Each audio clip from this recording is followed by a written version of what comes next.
panelists, I would like to start with the most infamous question in all of workforce development history. Please tell us about yourself. So my name's Wendi Jonassen.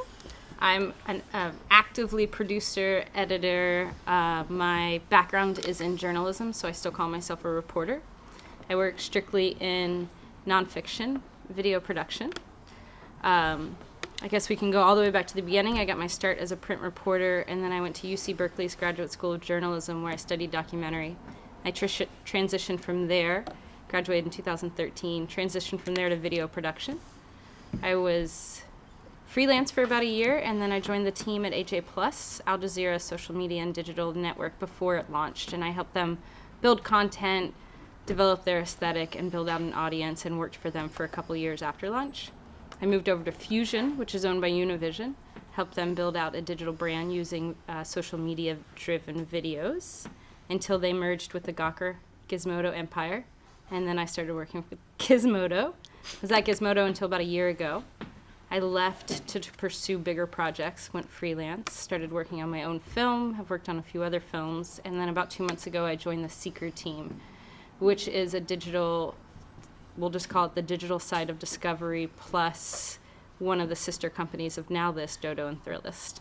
And I actually just left Seeker 1 hour ago, so I'm still actively there. So I'm still working, and I'm still working on my film, which is going into edit right now, and then I'm editing some other folks' films. So that's my synopsis. My name is Natalie. I'm a producer and impact strategist. I went to San Francisco State University and I studied cinema and ethnic studies and communications there, and really attribute a lot of my career trajectory to my experience there studying those disciplines. I found my experience in San Francisco State to be very politicizing. I got a really good political education there, and I've been seeking out the intersections between media and social justice and social change work since then. So I'm a producer. I've produced a web series with an organization called ITBS that receives funding from the Corporate for Public Broadcasting. That's called The F Word. It's about adopting from foster care. I also produced a short film called American Paradise that premiered at Sundance in 2016, and then we went on to create a feature film based on that, which we did 25 days of production on earlier this year, and that film's called The Last Black Man in San Francisco, and that's currently in post-production. So when I'm not producing, I am working on films that have already been completed and doing community outreach and impact work on those films. So I'm doing that for a couple documentaries right now, some that are doing a limited theatrical release, some that are on digital platforms, and I'm doing impact work on those. So I kind of dabble here and there between producing content and then helping that content find their audiences. So it's a good time in the freelance world, and I'm excited to hear more about your aspirations and help you along your way. Cool. Hi everyone, my name's Yasmin, and I'm a producer also and a filmmaker. I got my start basically making work during college at UC Santa Cruz. I graduated from the film and digital media program there and moved straight into commercial production here in San Francisco. And I was freelancing for a while, got to know the amazing production community here in San Francisco, and then found my way working in a variety of production companies and agencies, ad agencies, here in the Bay Area. And I've also, and that's kind of what I'm doing right now, I'm a freelancer producing video and photo content, but I'm also working on my first feature-length documentary and about to start post-production on that. And what else? I've worked, done a lot of work with experimental video production and installation as well. And that's me. All right. I'm Nomi, Tailsman. I think I'm the only person here who have absolutely no background in film. I studied fine arts and I kind of migrated into films within art making. I was using mostly photography and video, and kind of like one thing led to another, and I found myself with a documentary short that was animated a few years ago, and I'm working on my first feature-length documentary, which is going to be animated too. When my films are not making enough money, which is always just doing all kind of basically freelance work. All right, excellent. So thank you, panelists. My next question is, what did you want to be when you were young? A filmmaker. A filmmaker, but I didn't go to film school because everybody said it's like there's not going to be any career in that. But for some reason they thought that the art school is going to be better. At least you had that. So hey, it's like anyway. That's good. Yes. Yeah. And then there were a bunch of other things, during depends on the week, depends on. Tell us about it. Tell us about that. Which part? The different things you wanted to be depending on the week as you were growing up. Okay, I have a 9-year-old kid who now says that he wants to get a British citizenship so he can play soccer for England. And I kind of like remember that type of thinking. It's kind of like, oh, I'm going to be really good at, playing piano without ever practicing and, stuff like that. So I think that actually I always wanted to make art, and it evolved into film. It was for a minute it was music, even though I cannot play a single instrument. So it's kind of I was around there. Cool. My undergrad is actually in biology and math, which I graduated, I won't tell you what year, but I graduated from pretty much the same college as Mills, but in Georgia. I had actually had aspirations to get into film because I realized at a pretty early age that I like movies more than most people, a lot more than most people, but it seemed daunting, and my family was like, don't do that, you won't make money, you won't have a career, you won't have anything. And so I kind of left that behind and thought, well, I'll just go into biology. But I didn't want to study just one thing for the rest of my life, which is what biology would have, that's the path you go down, or just a few things. I wanted to study a lot of things. I wanted to learn so much and not stop. And so I kind of found this intersection in science journalism, but I didn't have any journalism experience. So I started from the bottom, and as soon as I broke into this nonfiction storytelling world, I just knew. I often talk about it the way people talk about their marriages, where I'm like, the first time I entered in this world, I knew it was going to be how I was going to spend the rest of my life, no matter how hard or challenging or frustrating it is. There's nothing else that's felt as comfortable for me as storytelling does. Across mediums, but film is my favorite.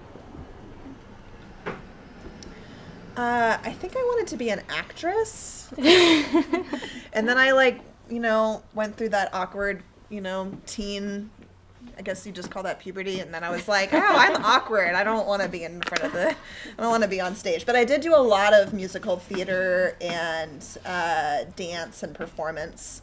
So I think I wanted to be a performer. And then when I was thinking about college, and I didn't know what I wanted to study, I actually had an inverse experience in regards to parents and film school. My mom was like, you watch a lot of movies.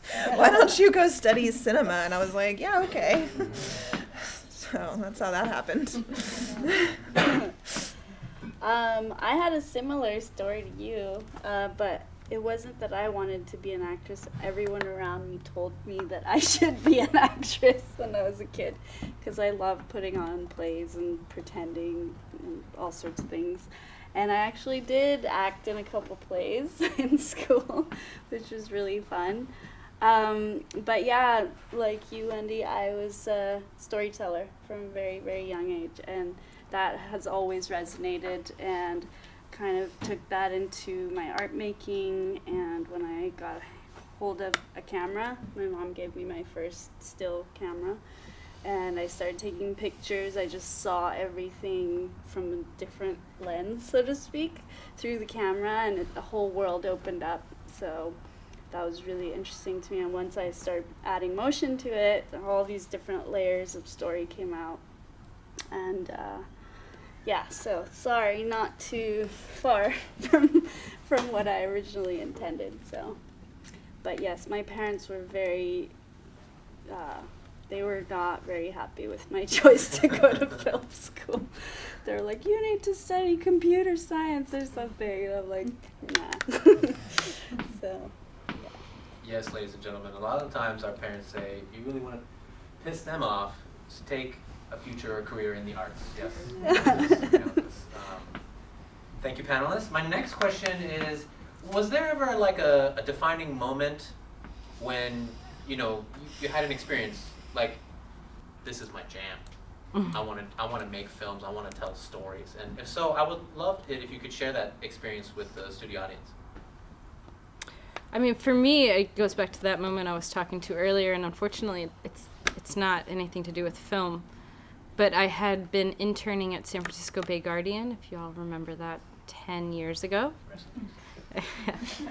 And I didn't know anything about the Bay Area or journalism, and Steve Jones at the time said, hey, the Alcohol Beverage Control Agency is cracking down at these venues. Will you just go take a look and see what's happening? And so I couldn't get in touch with them during the day, so I rode my bike over there and talked to each one of them, took notes, and then I walked into his office and said, I have your notes ready for you. And he looked at me, he didn't look at me, he just kept typing and said, this is your story. And he said, by the way, it's going to be a feature, so make it good. And he just kept staring straight at the screen, and I started sweating, and my jaw dropped, and I was just like, what do you mean? What is good? And so I went home and spent the whole weekend chewing off my nails and writing it, and then he published it the next week, and as soon as that happened, as soon as I realized I had been able to make a story, construct a narrative out of this political thing that was happening that touched on the culture of San Francisco and this beautiful city, that was it. I was like, this is what I'm going to do, and how do I make this my career and branch into that. And so from there, I took 3 more internships and then grad school, and I'm still working at it, still building my career. Yeah. Shall I go? Go for Okay. it. Yeah, like I mentioned, my education at San Francisco State was really foundational for me, and so my moment was when I was a student there, and I had gotten involved in the College of Ethnic Studies, and there was, I don't know if folks remember this, but in 2010 in Arizona, there was a bill that was passed that was outlawed Mexican American studies being taught in public schools. And so there was a documentary that was made about this called Precious Knowledge. And I went and saw a screening of that film at USF, and the filmmakers were there, and it was kind of the first time that I saw a documentary that really resonated with something that I was experiencing. So I was deeply involved in my education in ethnic studies, and then I became very politicized around this outlawing and how unjust that was in Arizona. So it was kind of the first time where I saw a film that was connected both to a larger political context and connected to my own education personally. And so that was a big kind of aha moment for me, realizing how films, by moving you emotionally, moving your hearts and minds, quote unquote, is a really important part of political struggle and social change. So I then got connected to an educator that was in Oakland that was implementing an ethnic studies program at Castlemont High School in East Oakland, and I started making a documentary about her program there. It's really funny to think about how I managed this with my schoolwork as a junior, but I was commuting there from the outer Sunset, getting there at 8 a.m. out to East Oakland and working on this documentary just independently. Unfortunately, I didn't finish that film ever. I kind of bit off more than I could chew, but I do think about that as my pivotal moment of thinking about film as a tool for social change work, and that's always been my orientation into what I'm producing and how I'm helping that film find its community audience. For me, I think the pivotal moment was when I wrote my first film and kind of concepted, storyboarded, and then directed it, kind of did everything with a small team of people, and seeing the finished product, like from what it was in my head to seeing it actually on a screen, like that was really amazing. It was kind of like, whoa, like you can take this concept that's in your head and bring it out into the world, and you're working with, I mean, I'm a very collaborative person, so the medium lends itself to collaboration, and that really worked for me, like working with different people to make something happen. I think that's really special and important, and a lot of times it doesn't always turn out the way you think it will, but it may even turn out better because of all the input. So for me, that was my moment where I was like, wow, this is amazing. Like, you get all these people together and you make this thing that was in your head into reality, and you can impact other people by what you're saying on screen too. So that was when I realized, okay, this is what I want to do. Yeah. I'm trying to think of one. It's kind of like it's really hard to it's come really up hard. with one thing, but the few things that kind of like I always go back to, I think when I think about, you know, kind of like what turned me on films. I grew up in Israel, and it's in a very small town, but my cousins lived in Jerusalem just behind the museum, and it had like an incredible basically a kids wing and a kids program, and every time that I would go and stay, you know, for a weekend or the summers with them, we would go on Saturday mornings to watch a movie, and it was always something like really good. It was like, you know, Chaplin, or they had all the Marx Brothers, and I remember walking back with my cousin who was a little bit older, and she was really into films, and I remember walking back from the museum all the way to their house. It's probably like a mile, and cracking up, just couldn't stop laughing all the way from, you know, from the minute that the film ended until we got home. And when I went to art school, I think that pretty much at around the same time, two things that kind of really blew my mind was early photographs of Nan Goldin and Roger and Me came out at pretty much the same time. And there were two things that I felt like, it's like, oh, there's really a room to tell these really terrible stories, and also with a lot of emotions around them, and it's kind of like, they're hopeless, but there is hope. There's definitely humor. And I thought that there was just two things that kind of like totally spun around for years, and kind of came back to. So take I'm note, old. y'all. Oh, I'm sorry, please. No, just what I said, that also dates me, but that's okay. So take note, y'all. Sometimes it's not just like one moment, but it's like a series of moments that makes that voice in the back of our head just getting louder and louder and louder until you can't say no to it anymore, right? Thank you, panelists. My next question is, what was the very first production cinema job you ever had? What do you mean? Like, what was your first job ever? Like not in this field or space. IHOP. Tell us about that. I was a hostess. I wanted to be a busboy, but they wouldn't let me because I was a girl. So I was a hostess, and then I held series of jobs at the mall. And then I was a bartender up until grad school. So throughout all of my print freelance career, I was a bartender. It wasn't until I got out of grad school and was freelancing in video production specifically that I was able to leave bartending behind, which is great. I sleep all the hours of the night. I was in childcare and did babysitting. Yeah, before. And then I guess I would count my job at BAVAC as not being production related, even though that's a media arts nonprofit.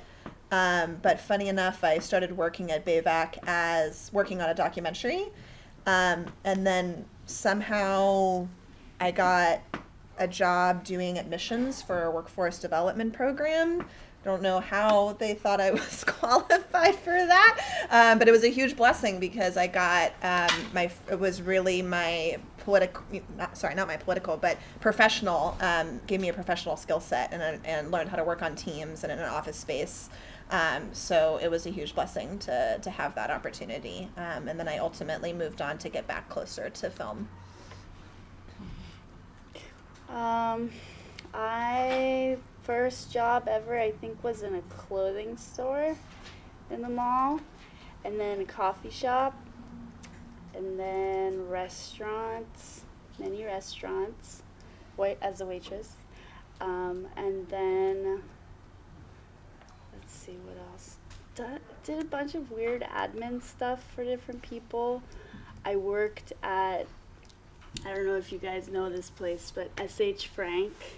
It's a wholesale leather wholesale leather seller, whatever you call it, in the Mission, and they've been around forever, since like the 1800s or whatever, but it's like past, other people bought it. So I was like helping their sort of orders and like selling, whatever, putting in orders, and the guy who ran it is kind of crazy, but it was he was a very big fan of the art, so he always supported me in my gigs whenever I had to take off. So yeah, I've done a lot of really weird random things. So yeah. So babysitting, kitchen work, house cleaning. There was another weird one. I worked at the post office. So basically sorting mail at night shifts. Can I say one thing, Arya? Yeah. This is just a little bit off topic because I'm just reflecting on me talking about getting that job at Bayback, and also one of the students that Arya connected me to sent me an email about applying for jobs and feeling underqualified. And I just want to encourage everybody to never feel underqualified for a position that you're going after. Don't ever count yourself out because you don't have the skill set that you think you need for that position. Because if you're humble and willing to work hard and learn, you can do the job. The film that I made earlier this year, there was somebody who reached out to us via our Facebook page and wanted to help as a production assistant, and we got a fair amount of these emails, and a lot of times I wrote folks back and I said, okay, you want to help, here's what you can go do, and most of the time they never do anything, right? This one kid, this was the time when we were literally knocking on doors around San Francisco asking people for free food to feed our crew because we didn't have any money. And so I said, hey, you're from San Francisco, do you know anybody who works in restaurants? Will you call them and ask them to give us free food? And he was like, absolutely. And then he's emailing me and he's like, I got this free food here, I got this free food here. And I was like, you're amazing. Who are you? Let's get coffee. I haven't even met you. And then he ended up being a production assistant on our film set, and everybody loved him. And he was a college student. I mean, and now he moved down to LA. He's going to film school, and he's interning with Plan B Entertainment, which is Brad Pitt's production company. So literally, I'm clearly very proud of my protege, in case you can't tell. But this is just a story to tell you, like, don't feel like you can't do something because you don't have the experience. Just go for it and be willing to work hard, and that's going to get you far. Yeah. Willing to learn is sometimes better than cocky. Totally. Yeah. Willing to learn and willing to work hard and figure it out and being reliable. I think that's the most important thing, because a lot of people say they'll do something and then they don't. And then you're just like, now what? And being a part of a team, you could be the most dynamic, amazing, whatever, director of photography or like editor or anything. But if you can't work with a team, I don't want you on my team. Yeah. And you'll get kicked off pretty soon. So, I mean, it is absolutely, films are, probably some good ones have been done by one person alone, but I can't think of any. Mm-hmm. Yeah. I did not tell Natalie to say that, by the way.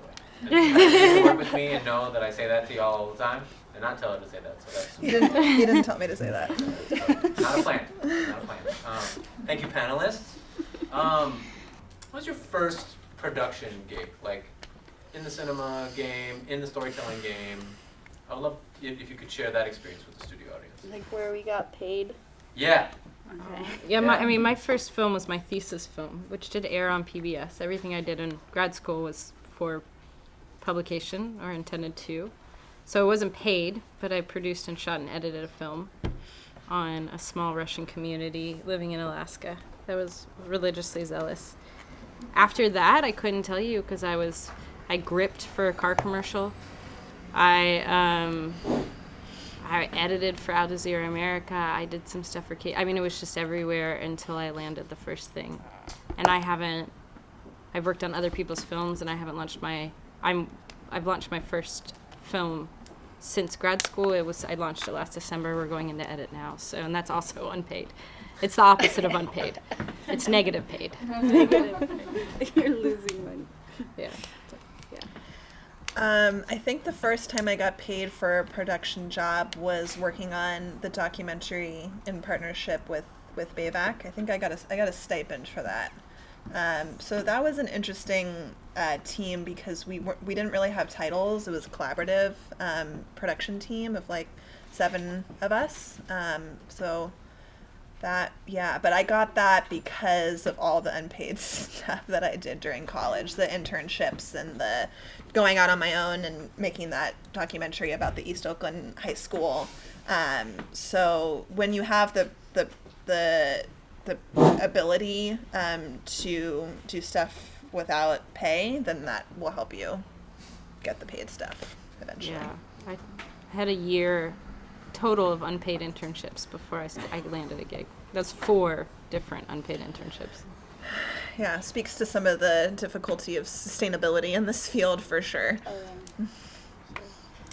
Sure. My first paid gig in this world was as a PA on a commercial here in San Francisco. It was insane, but super fun. Very, very long day. And I got paid like $100, $200, something like that, which is pretty good. I was like, hey, maybe I can do more of this slave labor. But yeah, that's kind of how it started. I got a grant, and then it was taught by something else, just right out of art school to do a photo-based documentary work. So it's kind of nearly paid for me. Mostly paid for materials, but it was right out of school, very quickly out of school. So that was pretty great. I'm trying to think in film, and then I had some other mostly photo-based paid gigs before I moved here. I don't remember. I did not really work on other people's productions. A little bit. I'm actually doing something now. Mostly through my own work, and then someone just freelances. Somebody would come and say, "It's like, oh, can you just help us, edit this thing that they feel like it's like, okay, we need somebody to do that." It's like, I think it's pretty good to go, but and it was mostly through people that I knew, and it started with kind of little support with stuff that went into some in-house tech companies, and eventually it kind of developed into kind of steadier and better paid gigs. Mm-hmm. Cool. So sometimes we can see that the things that are unpaid actually end up paying us better than money ever could. Oh yeah. Right? So if you come and work with me, for example, I'm always telling you, every opportunity matters, Thanks for confirming that, panelists. I appreciate that. Yeah. Okay. What is the most important non-technical skill one needs to have to be successful in production? Communication. Writing. Yeah. That Writing, is definitely. Top. Like, if you can't communicate clearly or directly, and I've had an issue with that because a lot of times people, like, I'll be like thinking out loud, and people are like, what do you want? So I've had to train myself to be really clear in my communication, especially when I'm producing or directing, and also conflict management and resolution, and sort of playing this dance between being too demanding versus taking people's needs into consideration versus getting the job done. So there's like this whole thing, and then also like how people listen. So a huge part of how you communicate is how would someone hear you and how you speak to them. So yeah, I think communication is huge, and being really prompt in communication and production is really important, because a lot of times it's a matter of money, like getting a gig. If you don't respond right away, like someone else will get the gig. So like definitely being on top of that, responding to emails, responding to phone calls, those are all key. Yeah. Yeah, I can say coming from print to film, my writing skills haven't, like the priority on being able to write clearly and efficiently hasn't gone down at all. You know, I mean, not just script writing, but also emails and expectations. And yeah, if in any one of my groups that post gigs, if you don't respond that you want the gig within, 45 minutes to 2 hours, you don't get the gig. Yeah. Sure. Somebody else is going to get it. There's a lot of hungry people. Me too.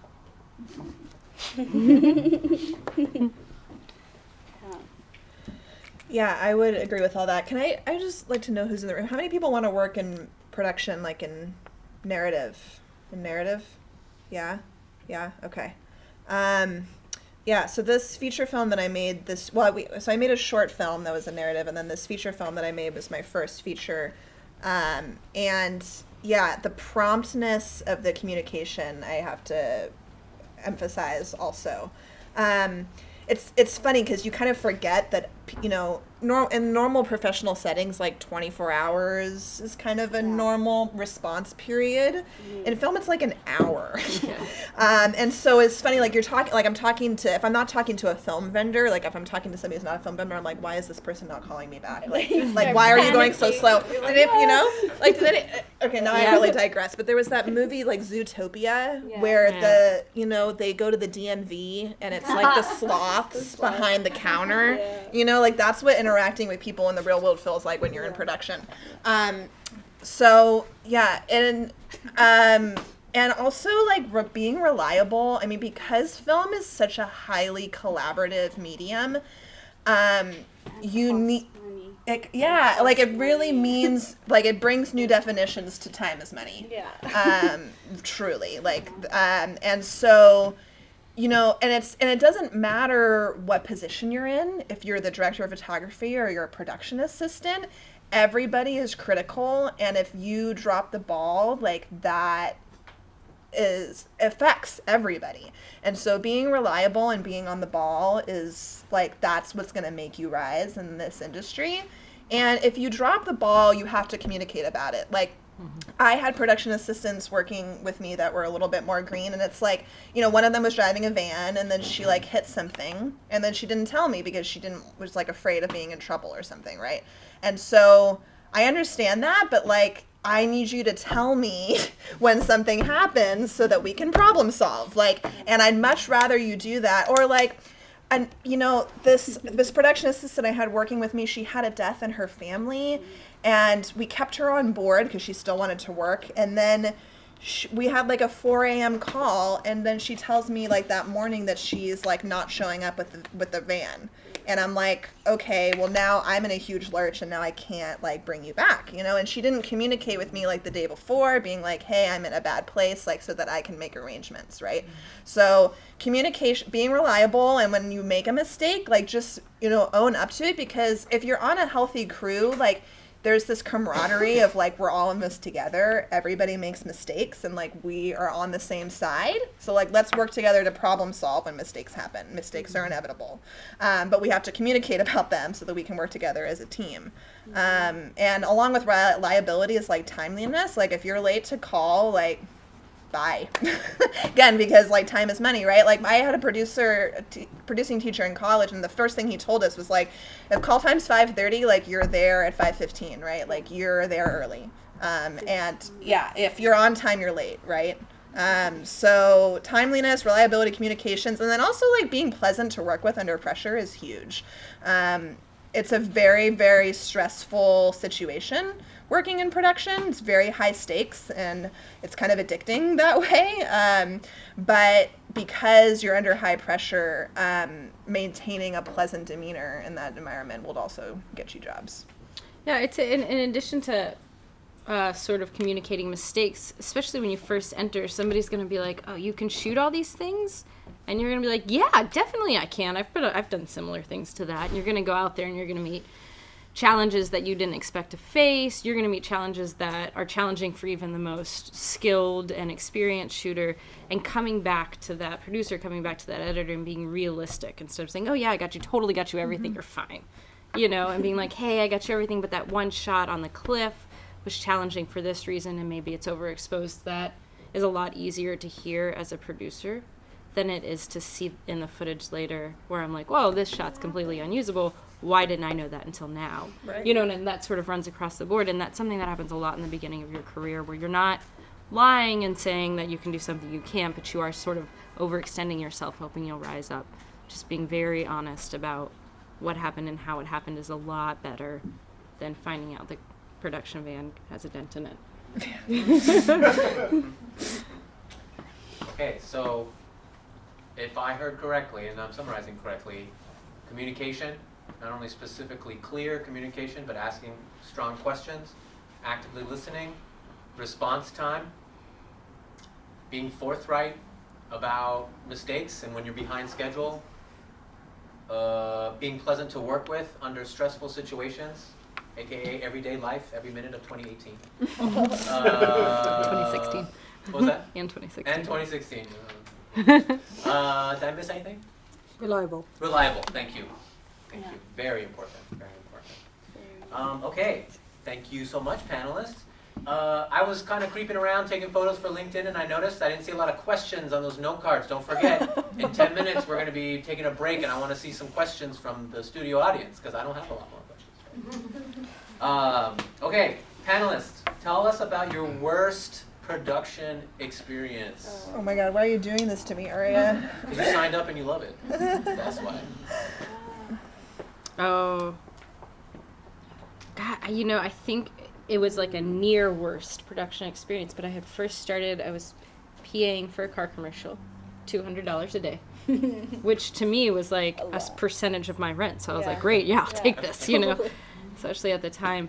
But I was, you know, I was very eager to get a lot of jobs. I was lining stuff up as much as I can. I didn't say no to anything. Yeah, of course, I'll work on it.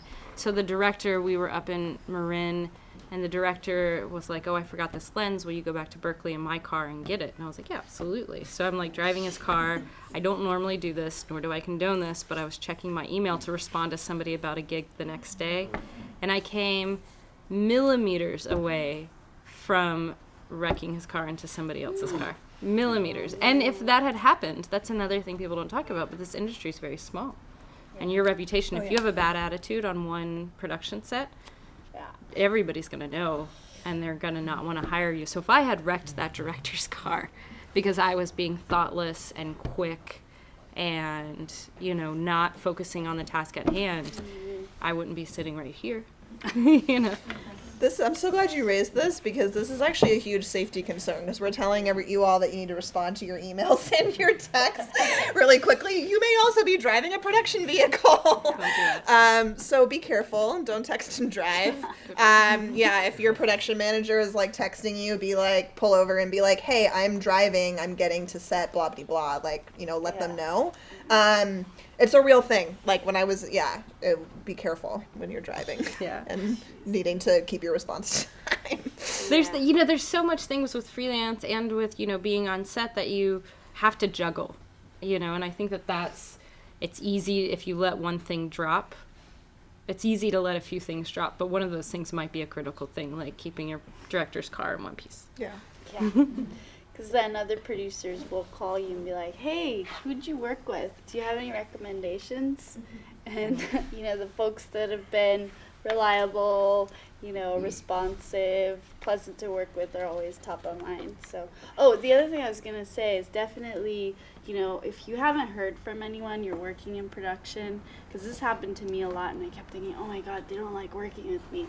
But what happens is that people who are producing shoots are so busy, they forget who is out there.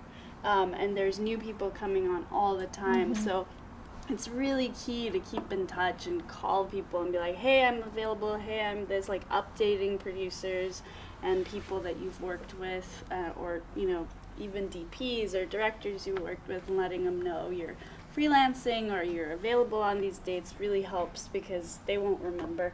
They won't remember. So yeah. What was the question? Worst production Oh. experience.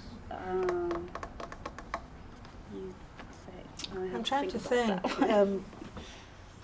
I have to say that most of the stuff that kind of feel like, oh, I totally screwed up is usually on my own stuff.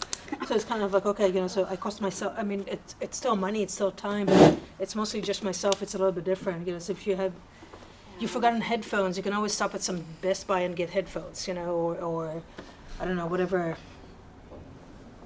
I mean, I do remember it's like one time not having any of the plates for the tripods actually attached to the by tripods. Yeah. You know, it's just kind of like, it's like, how can I be so stupid? It's like, because I switched bags before I left home or something like that. But that usually I tend to do on my own stuff, Yeah. less so on other people's stuff. I did work on, there was actually for a day job that I had, that was over 10 years ago, and it was a production that was going to go into, it was basically a legal case.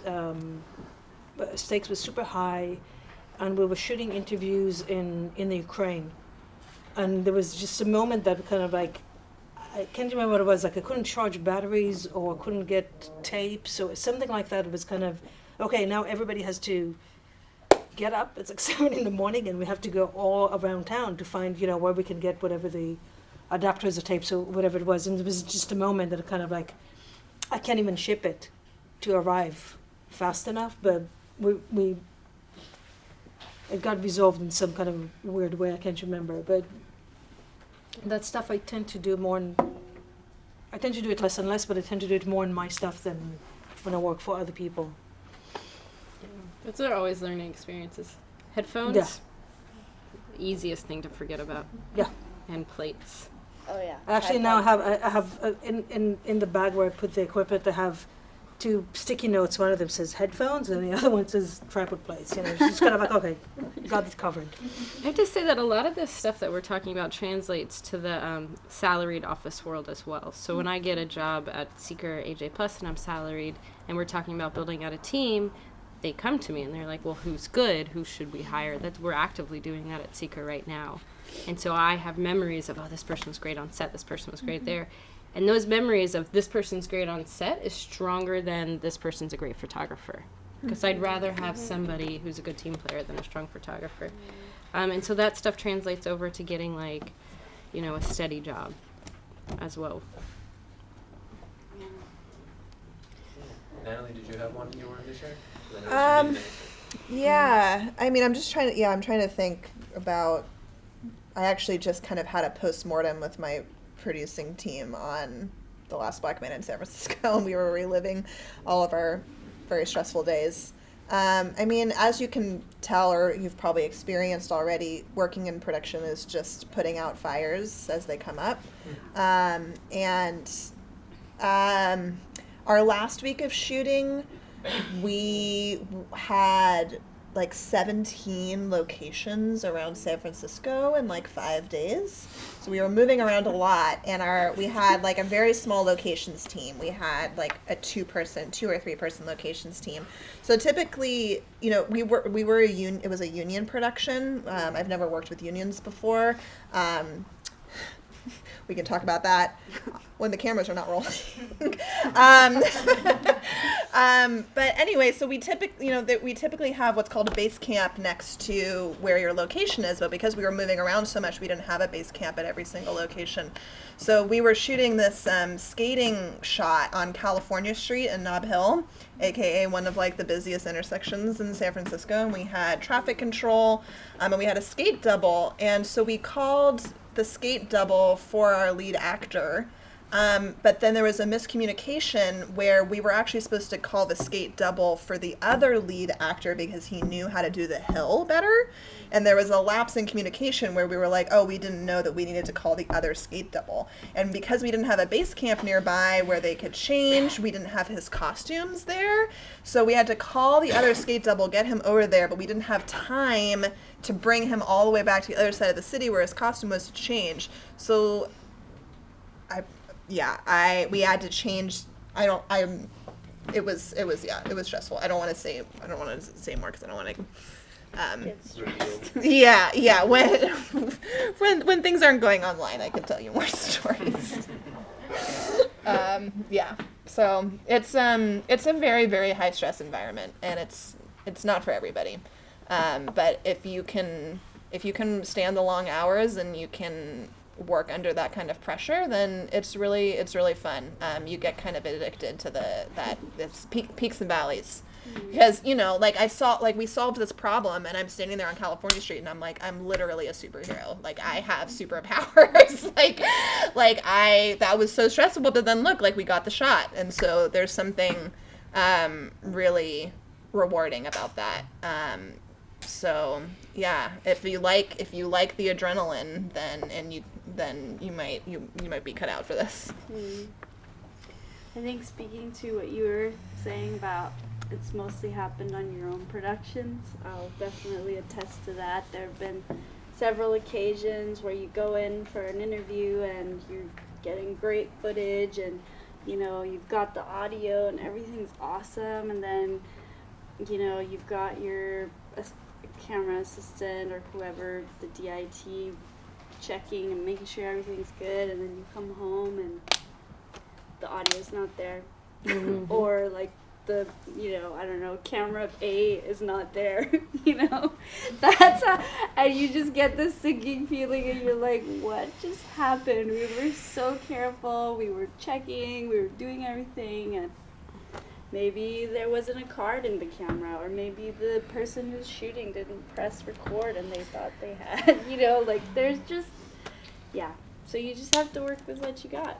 And we used B camera footage, and crappy audio or whatever, but just make sure you double, triple, quadruple check everything all the time. Not pressing record is the thing that really happens. Yes. Yeah. To Very the most, really Very does. much.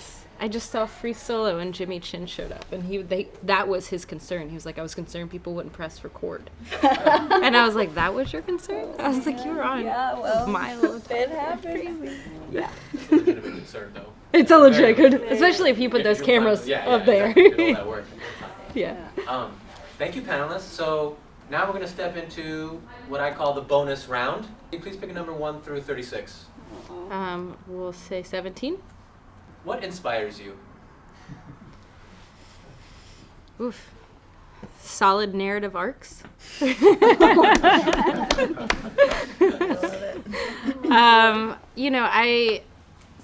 trying to think of what inspires me to work on anything. I'm very passionate about environmental concerns and outdoor culture.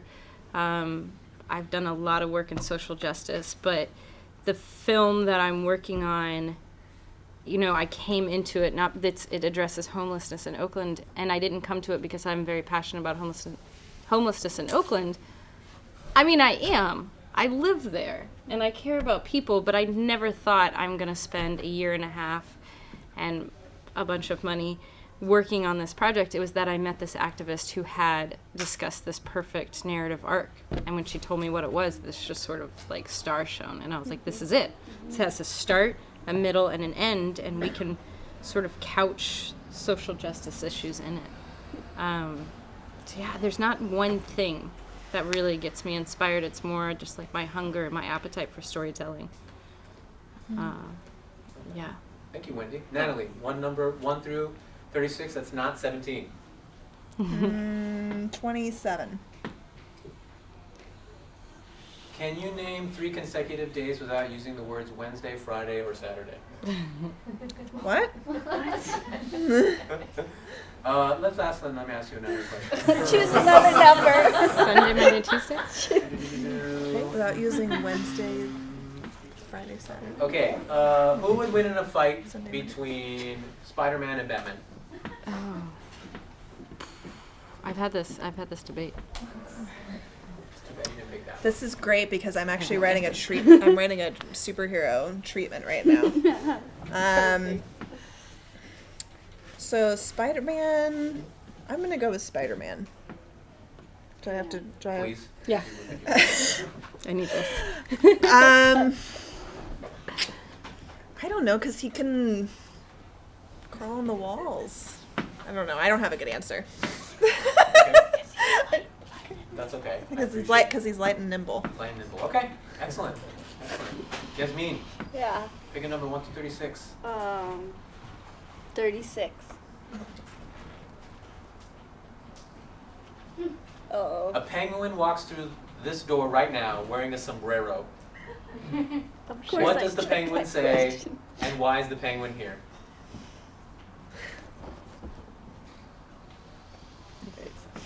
Let's go have some margaritas, Nope. man. There we go. Happy hour post Workforce Wednesday crew panel. It's on vacay for our Indian Yeah, summer. where are the margaritas? Okay, excellent. I'll allow it. Okay, Nomi, final bonus round We're all question. adults here, right? Nobody picked small numbers, right? They did not know. All right. Do I need to choose? Yes, Yes. please. Still? Yes, please. Even though I Pick a said a number. small number? Okay. Yes, please. Should 17. 17, 27, 36, 5. What is your favorite 90s jam? What? What's your favorite song from the What? 90s? From the 90s. Wow. So just bonus round. You don't know what you're gonna get. Yeah, I can see that. There's so many I know. of the 90s. I know. It's like, Anything from, I don't know, Outcast to Hole. How's that? That's a big spectrum. Yeah. Okay, excellent. In the second half of our Workforce Wednesday Careers in Cinema panel, panelists, are there any challenges specific to being a woman, older, or both, or a person of color in the field? So considering like gender non-binary. Yes. You have some thoughts on that issue? yes. Please don't take it out on the water, but if you have some thoughts, we would love to hear those thoughts. Yeah, I don't know. It's hard to say because this is my world, and my world is video production, and I'm not sure if sexism is more prevalent in my world than the outside world, but it certainly is as prevalent, if it's not more so. Definitely prevalent. So I get what I call the little lady talk all the time, where say, this happened to me a few months ago, I'm working with a nonprofit in New York that wants some digital video. They say, hey, we want to film this thing. Can we send you a hard drive and you tell us if it's something that can be made into a story? And I was like, yeah, sure. They had a third company film it. Dudes. And dude sent me the hard drive and I couldn't get the footage off of it. So I called him and I was like, hey, is something going on? Did you put it in a weird place? And he was like, well, ma'am, have you tried to drag it over into the project? And it's this whole like, little lady, do you understand editing? And you're just like, okay, hold on. I'm here with you. I'm on your level, right? I call it the little lady talk.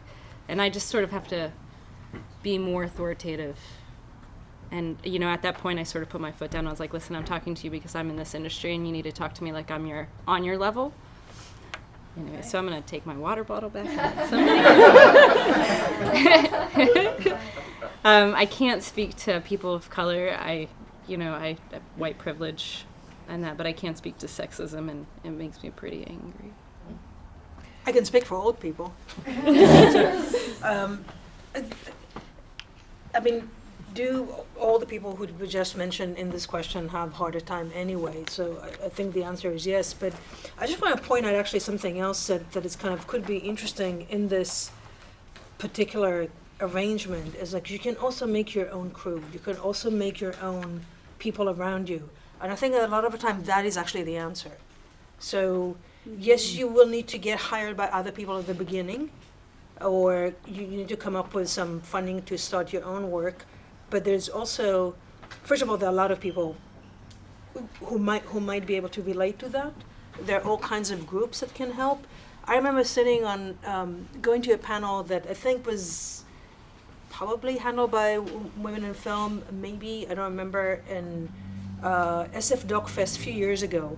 And I had a bunch of people on the panel, a bunch of women on the panel, or women identified people on a panel. And one of them said, get a skill that other people don't necessarily have, because it will give you an edge. So if you are a woman sound recorder, there might be a place that actually somebody might want a female-only crew, and you're going to have the one skill that is less available or less common. So there are all kinds of ways to go around it, but again, it's like, yeah, I'm sure that I can't answer for all these things, but it's like the rest of the world. Yeah. I could definitely attest to sexism. As a PA, especially, you always get stuck doing the like office PA stuff or go on runs with your car, whereas the boys are always like, oh, come and help with the camera and the lens and da-da-da-da. And I'm a photographer, so for me that was my first interest, was like, I want to learn what's going on with the camera and whatever, and it was always like that. And then eventually I was like, whatever, and when I started making my own stuff, like you said, I'm hiring my own people, and I think it was really cool because I hired this woman who's a DP, and it was so poignant because she actually was really concerned. I had worked with her before, but she was a new mom, and she's like, I'm breastfeeding, is it okay? Like, I'll, whatever. And I'm like, yeah, it's totally fine. She's like, I'll have the nanny with me, and, I'll, take a break or what. I'm like, yeah, we'll make it work. Don't worry about it. And she was kind of blown away because she's like, I've had such a hard time finding work because I'm breastfeeding. And I know other women who are producers who have had to, do all sorts of acrobatics to be able to work while being a new mom. And there's still a lot of sexism, and it takes one person to set that example. Like, she was so grateful to be able to work and have her baby on set, and it actually didn't make any difference. Like, it didn't impact us at all. She took a little break, the nanny was there, like, it was all fine. So it really, and I think Mira Nair is one of my inspirations because so filmmaking is hard, long hours, you're away from your family for very long stretches of time, and one of the things that she would do on her film sets was she would invite the crew's family to come with them. And it's a lot of money, obviously, but she's Mira Nair, so she's getting a lot of money to make her films. But I think, again, it takes that one person to make that distinction or, make it okay to set an example for other people. And so, yeah, if people are judging you or treating you weird, just kind of let it roll off your shoulders, but also definitely set your boundaries and be like, no, that's not okay. Like, maybe not in front of everybody, but like on a one-on-one level, be like, hey, I can do just as much as this person can do. Maybe I'll do it differently. Like, if I have to drag a cable, I might not just grab it and lug it over my shoulder, but I'll find like a dolly and I'll use my head to figure out how to do it, but definitely it still exists, and it's sad, but gotta keep really clear about what your boundaries are, what your capabilities are, and hopefully one day when you're crewing your own productions, you can make those choices as well. Awesome. Thank you, panelists. I want to create some space if anybody else wanted to speak as well. I would probably just reiterate, I mean, it's definitely an industry that's dominated by a lot of white males. And if you're not in that category and you feel like you don't internalize any inferiority, let it roll off of you, and also like be in solidarity with your people. Like when you will end up in positions where you're hiring or you're recommending, and like remember who your people are and help them get into those positions and help each other out. Being with, with other, just remember, give the people opportunities that you want to share space with in the industry, and don't internalize any of the discrimination, which is harder than it sounds. The feature that I was on, I was the unit production manager, and I had never even been on a film set big enough to see a UPM, let alone be one, of a 60 to 80 person crew on a union production. And I was supervising people that had, a decade of experience on me. And that was really intimidating. But I had to just know that, like the women, it was a pretty much all female production unit. All the producers were women. So I had spent about 6 weeks in prep, working with an all-female team, and then we get on set and it's like a lot of male crew members, because department heads handle their own hiring, right? So we didn't really have charge over who they were hiring as crew. So I just had to trust that my superiors were telling me I was doing a good job, even if I was getting side eye for what my IMDb looked like from the crew members that I was working with, right? I just had to know that, like, the people had my back and not internalize when people were showing me shade. Mm-hmm. Yeah. Thank you, panelists. Okay, panelists, what is something that you know now that you wish you had known when you were getting started in your career? And I feel like I'm still building my career. So it's hard to think about, I guess I was starting it 10 years ago. I guess I was really getting going 6 years ago, but I'm still hungry and I'm still reaching and I'm still striving and I'm still learning. So I'm not sure I can answer that question for another 40 to 50 years. I think one thing that he had said earlier that's really important is to remember that as much as it sucks, unpaid work is what gets you work. So be humble. Take the jobs, because it was hard. It's hard to like swallow your pride and be like, well, I'll go on into my like 6 month of not really making money, and it's hard to do that. But remember that every person who I admire in this industry has had peaks and valleys. Every person I admire outside of this industry has had peaks and valleys, and so remembering during lulls, both financially and creatively. There you go. Depend on your coworkers to help you out.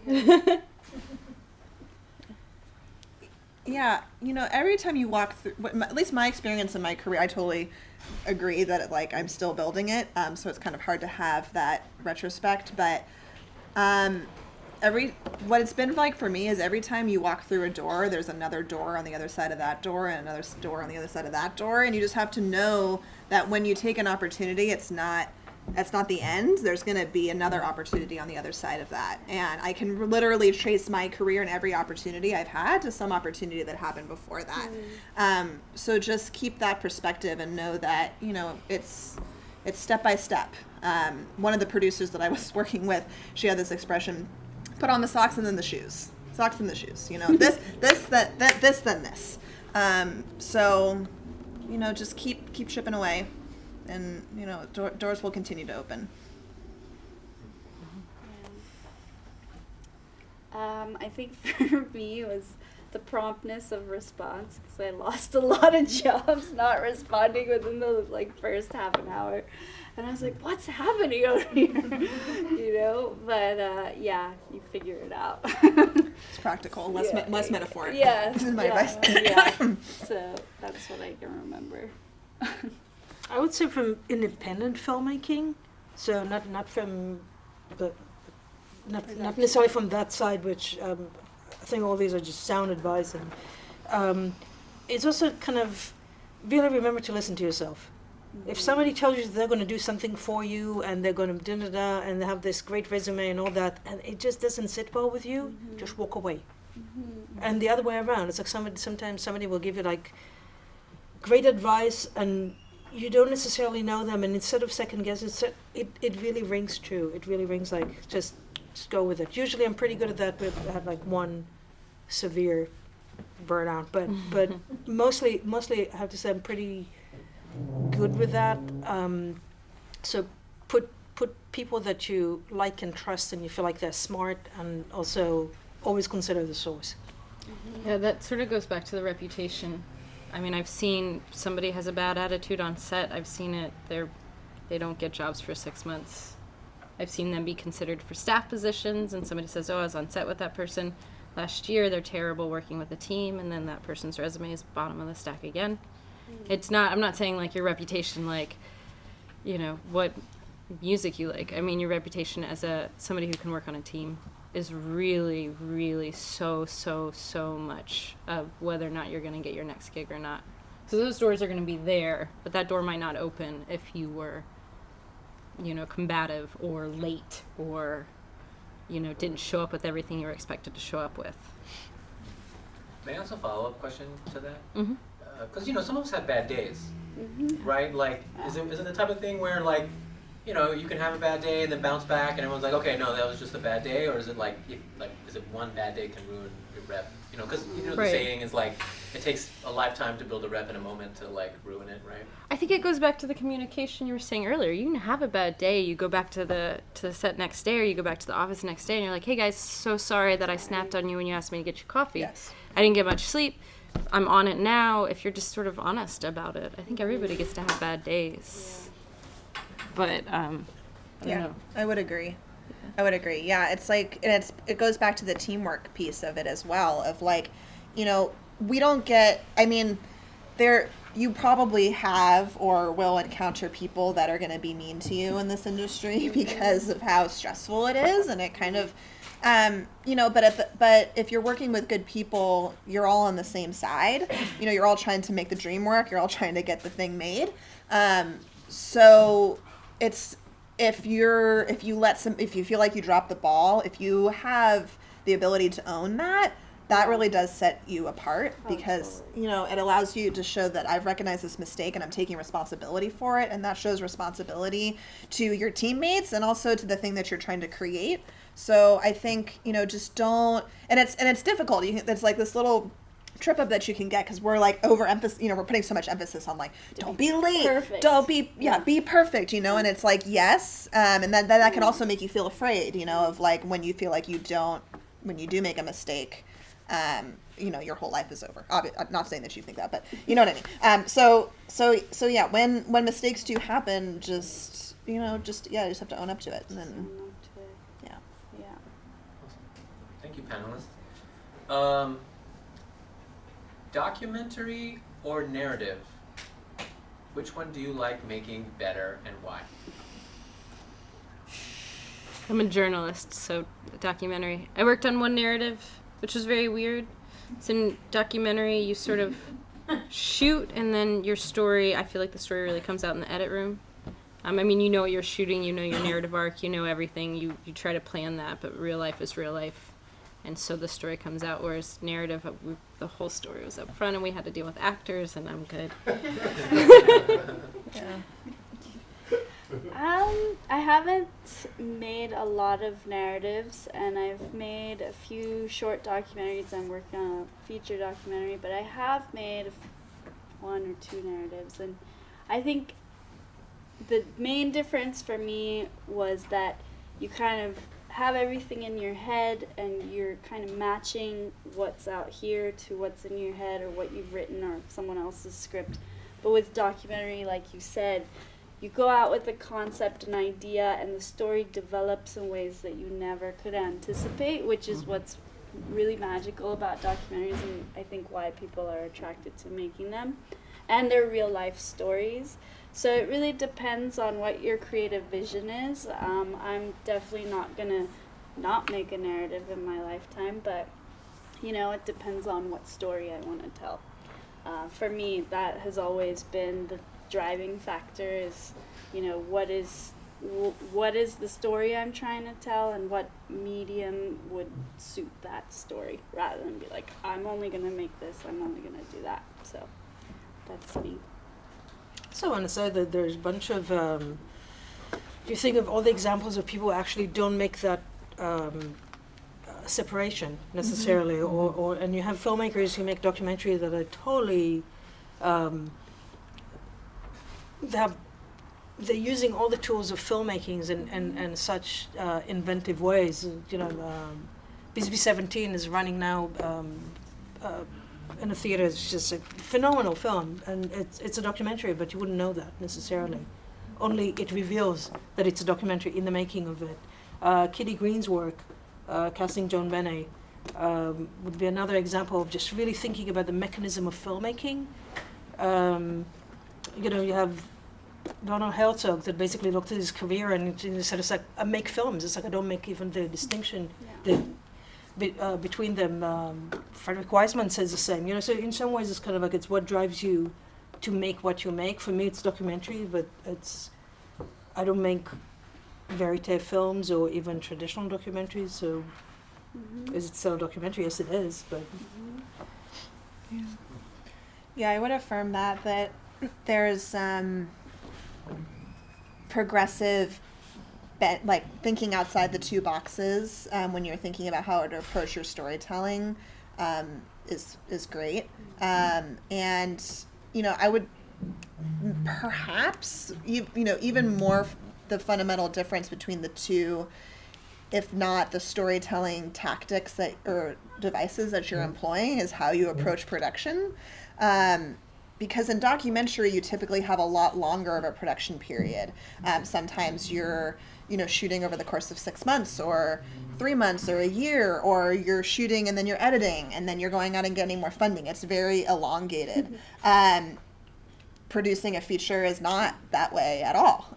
You're going into production for a very designated amount of time. You're full force doing it, and then it's done. And it's a lot more, you're inventing a world through production more so than you will in documentary.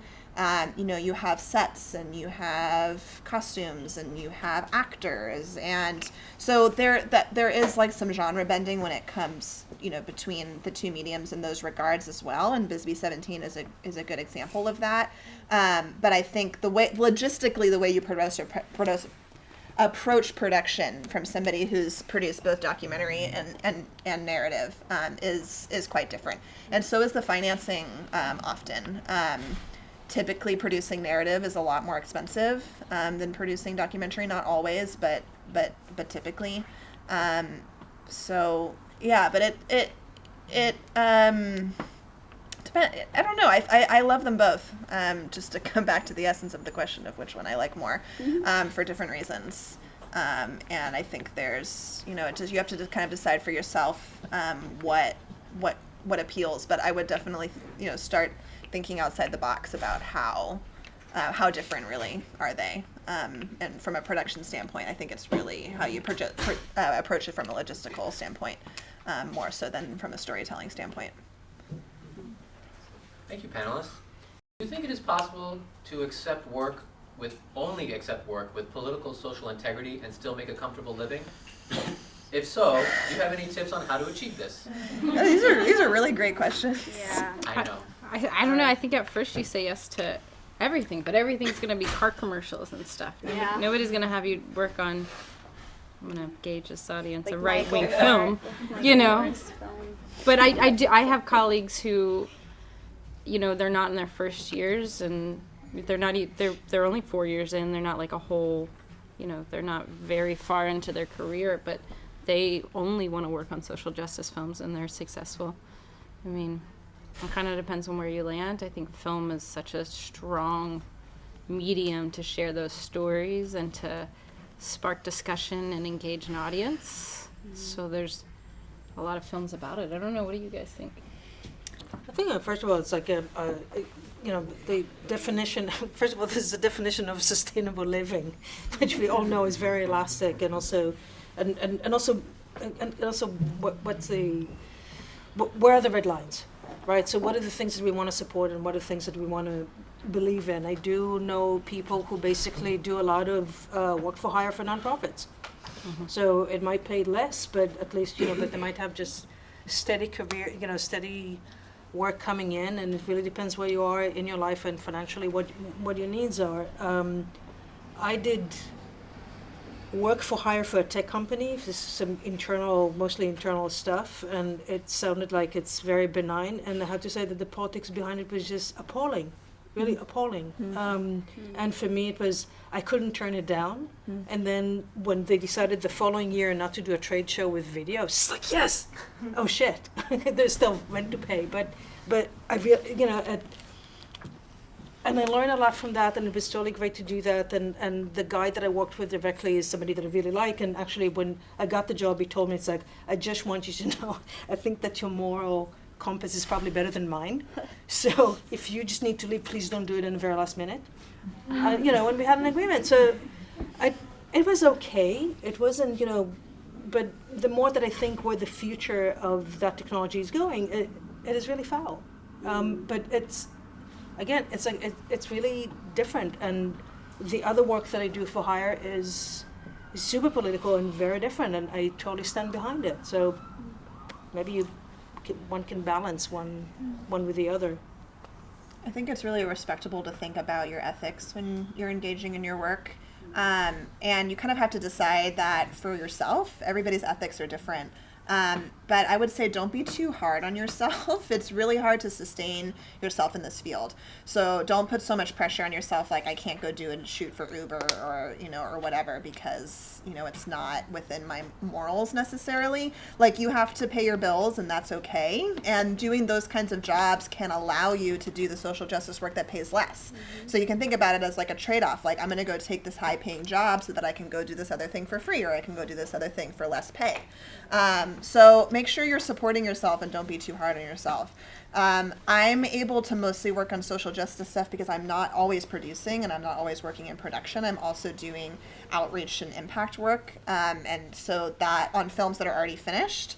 So that's kind of what's paying my bills right now while I'm doing, while I'm looking for my next producing gig. So I think that there's also a benefit to diversifying your skill set, and taking different kinds of work, and then that's a way that you can kind of align yourself more with the projects that you may feel more passionate about.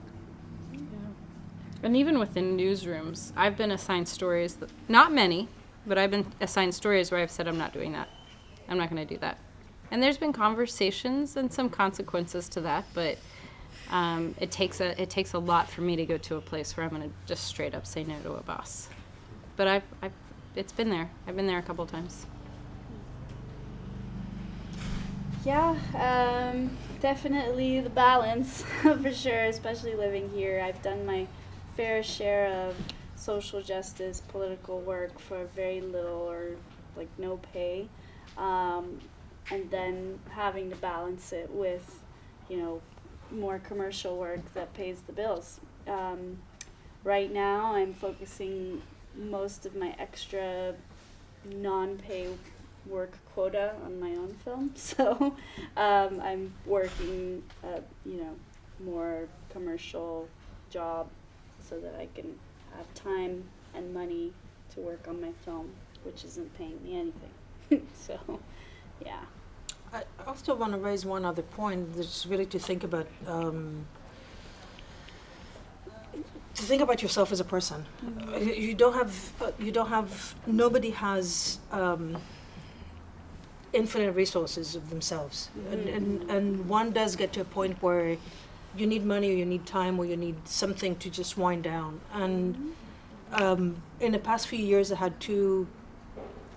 Beside my film that is hard-hitting criminal justice issue anyway, I had two work for hire. One of them was through the courts, basically working on a death penalty case. And the other one was doing this tech gig that I was just talking about. And between the two of them, they were both incredibly, leave my film alone, which has its own thing.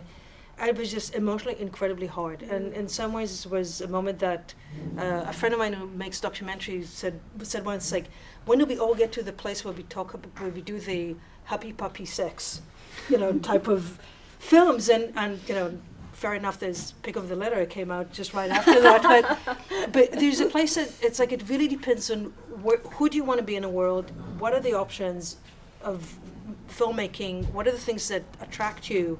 So on one hand, I felt like really good that I'm making this one piece for the courts, but it was soul crushing. It was really, really hard.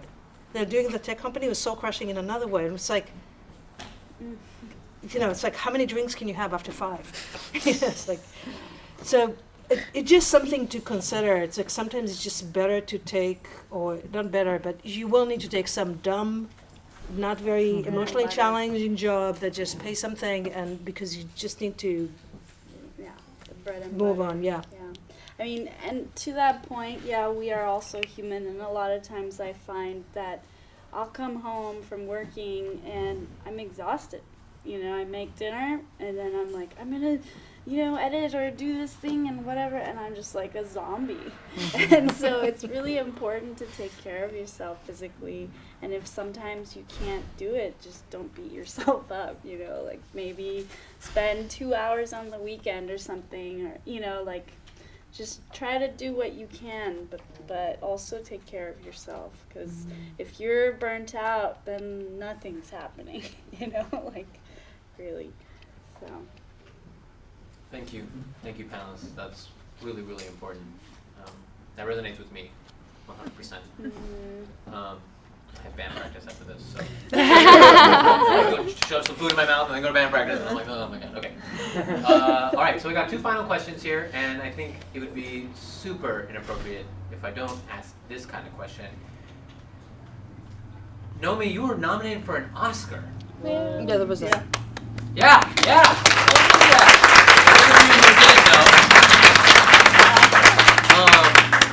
How has your life changed since that experience? What was that experience like?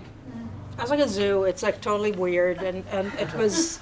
I also want to say it was my first documentary, so it was just truly unexpected. It was. It was weird. It was weird and it was wild. And when the film got nominated, we started going and asking a bunch of other people who've been through the same experiences. What did you do and how was it, and et cetera, et cetera. And we talked to Sarah Gilman. She's a film producer and mostly editor, documentary editor. And she said something really interesting.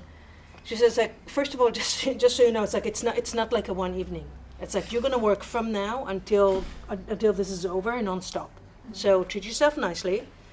If you want to wear something nice, just go and buy it, even though you may wear it again or whatever. And she said, but the thing that in the longer run, but she said gave to her, and I can see that was totally true, is some kind of, I would say, confidence after that. She was talking about just being paid better. Which says, like, all of a sudden I go and tell people, it's like, well, this project, I'll edit it for you, but I don't take that rate anymore, I take that rate. And for me, it didn't translate necessarily in the same way, partially because I don't do exactly that type of work, but there's a place that I feel like it's like I can email people very easily. I can just shoot them back an email or reach out and say, it's like, by the way, I'm the person who made that film and I'm looking for help with this and that. Rejection is becoming much nicer. Much nicer. It's something. Within, a fairly small documentary community, I feel like, people, not all of them, but people definitely know who I am way more than prior to making that film.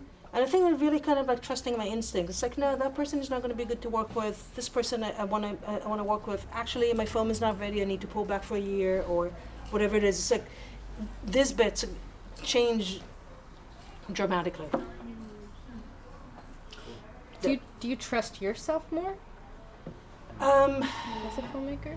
I trust myself before that, but now I feel like it's like actually it's not just because I'm in my head, but it's like no, actually it's not even. It's more like it's like no, actually I don't want to do it, or I'm not ready to do that, or hell yeah, why don't we just do this bit?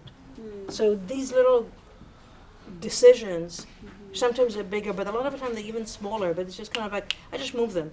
It's like actually I don't like how this thing look. So you're doubting Yeah. yourself less. Thank you, Nomi. And the final question is for Natalie, and this one is also personal to me. When are you going to release The Last Black Man in San Francisco? I even bought the merch, frowny face. You did brought the I swear that's a question on here. I did not say that. That's a question. That's a legitimate question. Well, knock on wood, somebody. 2019. December? Well, so I would anticipate that our San Francisco premiere will be at the San Francisco International next April. Cool. Yeah. But we're still in post-production, so we're hoping for Sundance in January. If you can go to Sundance, go to Sundance, by the way. So fun. It's so fun. So fun. So I think tickets go on sale like next week or something. Yeah, so if you can go to Sundance, go to Sundance. Or San Francisco International is an awesome film festival as well, and that happens in April. There's so many good film festivals in San Francisco, and what's cool is that especially if you do go to Sundance, I mean, Sundance is like, sorry, I'm totally going on a tangent, but if you go to Sundance, there's like 5 things happening all the time, but because it happens so early in the year, you get an understanding of like what are the and then those films, you will see them come out. They'll come to San Francisco to other film festivals. You'll see them come out in theaters. So we're aiming for Sundance in January, but we don't know yet. But despite the festival premiere, we do have a distribution deal. So the film will come out next year, but see it first at SF International, hopefully. Nice. All right, you heard it here first, y'all. Wendy, Yasmin, any final plugs for projects you want us to come and see, support? Well, I'm hoping to get my film done early next year, by spring. So it's called Ace in the Hole for now. But there's also another film called Ace in the Hole from the 50s with Gary Cooper in it. So the name might change. It's been a while then. Yeah, we'll see. So yeah. I hope my film's out at the beginning of next year, but also Seeker is always looking for interns. We hire we'll hire somebody straight out of school. We're always looking for contract editors, people we can pull in for a day, and we're pretty nice. It's a pretty fun team. It's pretty good content. It's all science, so it's really fun. So I'm going to put my email address up there if anybody's interested in hearing more about those opportunities. I'm open to chatting.